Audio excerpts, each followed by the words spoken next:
Okay, so this morning we're going to talk about baseball cards. I titled this one, Baseball Cards, Collecting the All-American Pastime.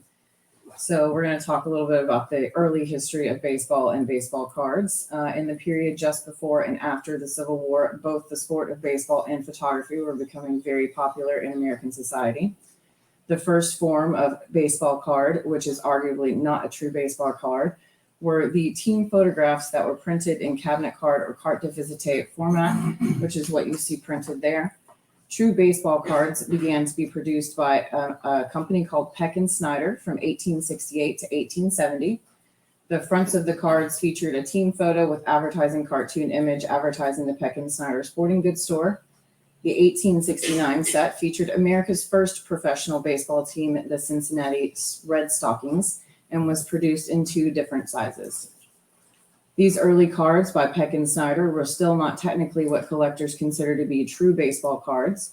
Collectors refer to these cards as trade cards because they were given away as opposed to provided with a product to help sell said product. It would be another 20 years still before the production of true baseball cards would begin. The tobacco card days, by the 1800s, by the 1880s, baseball was quickly on its way to becoming America's pastime. Cigarette manufacturers began using this popularity to not only sell their product, but the cards acted as a stiffener within the cigarette pack to protect the contents. By the nature of their packaging, baseball cards were not visible from the outside and as such were not marketed towards children, but rather adults.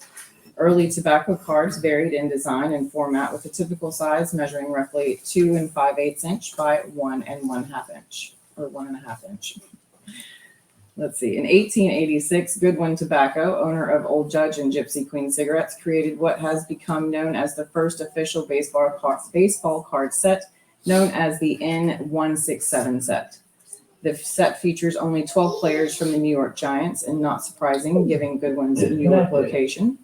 Between 1886 and 1890, Old Judge produced the N172 set. And I know these are just numbers to you guys, but if you Google them, they will come up and you guys can get a good idea of what these cards should look like. In a set in a large quantity, making them not terribly scarce today, with a low grade card having a value of about $100. Around the same time, a company called Allen and Ginter, another popular cigarette producer, issued what are thought to be the most beautiful lithographic cards of the era. The first Allen and Ginter set in 28 is one of the most popular issues of the 19th century tobacco era. And here are some of those lovely cards. Not everybody can see them, but they're beautiful. They didn't do just baseball. They did a Champions series where they had the strongest man and other sports that were popular at the time. This is the front and back of one of those lovely cards.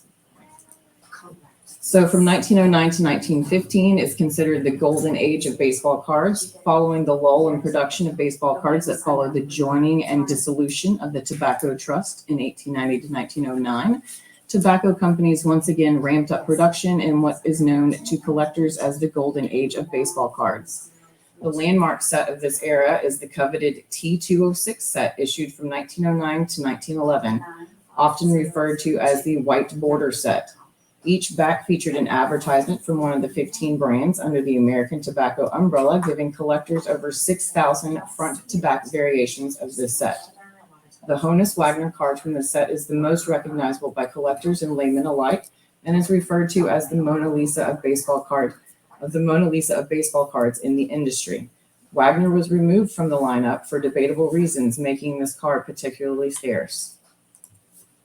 The 1930s, as the economic hardships of the Great Depression hit America, baseball became something the American public could grasp onto as a last vestige of the good times, one of those irreplaceable joys in life when you can just forget about life and watch a good game of baseball. Team owners began promoting night games, giveaways to fans, began radio broadcasting, and introduced the All-Star Game. With players like Babe Ruth, Lou Gehrig, and Ted Williams, baseball's popularity soared. The Gowdy Gum issue of 1933 is considered one of the most popular baseball card issues in history and is the largest set issued by Gowdy Gum. The most popular card in this issue, who else but Babe Ruth, who was featured on 4 different cards. And these are those 4 cards, so keep an eye out for those. Aside from Ruth, one of the most sought-after cards from the 1933 Gowdy Gum series is Napoleon Lajoie, I think is how you say it, card, which is considered one of the rarest cards. In 1934, Gowdy produced a smaller set with only 96 cards, which featured the rookie card of Hank Greenberg. Gowdy continued producing cards up until 1941, yet with varying sizes and formats over the years. The 1938 set, R323, depicts cartoon images of players with a photo head. The set contains the rookie card of Joltin' Joe DiMaggio, which features 2 cards of the Yankee great. With the onset of World War II, card production came to a halt. And after the war, the Bowman era begins. In 1948, Gum Inc., who produced play ball cards from 39 to 41, returned to producing cards under the Bowman brand name. The 1948 Bowman baseball card set was a relatively small set of only 48 and not terribly attractive, as the cards featured black and white images with no labeling on the front. The issue featured the rookie cards of Stan Musial, Warren Spahn, and Yogi Berra, while their competitor Leaf produced cards in 1949 that featured the rookie cards of Jackie Robinson, Satchel Paige, and were the first to be produced in color following World War II. The 1951 Bowman Set is considered to be one of the crown jewels of baseball card collecting, featuring the rookie cards of both Mickey Mantle and Willie Mays. And the Topps Gum Company, that's probably one of today's most well-known makers of cards. The Topps Gum Company made its way into the baseball card business officially in 1951 with its red backs and blue backs set of cards. The cards were designed to look like a playing card and were meant to be played as a baseball-themed game. The cards really never caught on, and Topps decided to move to a different direction the following year.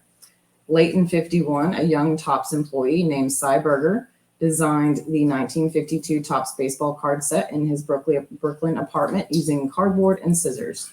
Berger is credited today with having developed the modern baseball trading card and was honored by the Baseball Hall of Fame in 1988.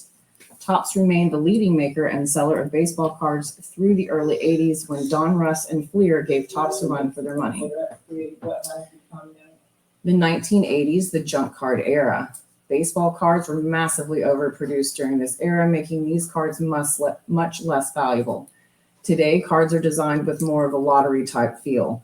Collectors seek that big hit, looking for one of many autographed or jersey insert cards, some with only one version produced. And that's the show for today. Thank you, guys. Any questions? Just on history.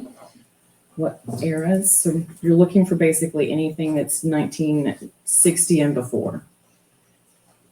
Do you want me to end the broadcast? Or... Well, maybe.